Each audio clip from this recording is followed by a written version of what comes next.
This is a tale of a young man from the Deep South who captured the hearts of millions with his rockin' rhythm and soulful crooning. This man was none other than the great Elvis Presley. But for all his fame and fortune, his life was one of tragedy and heartbreak. Born in Tupelo, Mississippi in the year of our Lord 1935, Elvis was a true Southern boy through and through. He was just a wee babe then, and little did anyone know that he would grow up to become one of the most famous entertainers the world has ever known. Elvis had a hard childhood, though. His family was poor and they struggled to make ends meet. But young Elvis had a talent for music, and he started singing in church when he was just a boy. He had a voice like honey and a swagger like no other. Elvis had music in his bones.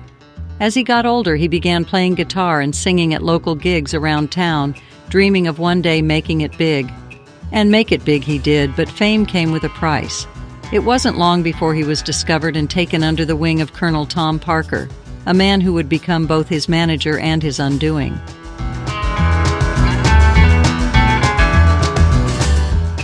Elvis shot to stardom like a comet blazing through the night sky.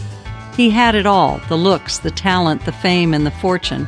His music was like nothing anyone had ever heard before. He blended country, gospel, and rhythm and blues to create a sound that was entirely his own. But success can be a fickle mistress, and it wasn't long before Elvis's life began to spiral out of control. The pressures of the music industry and the demands of his fans took a toll on Elvis, leading him down a dark path. Elvis's personal life was also marked by tragedy. He lost his beloved mother at a young age and was devastated by her passing.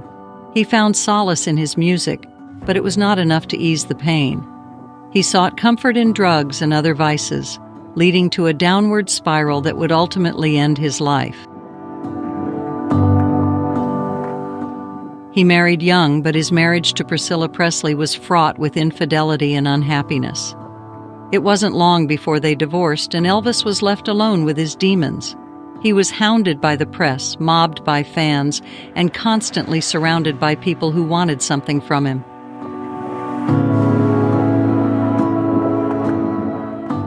In the end, it was his addiction to prescription drugs that would do him in.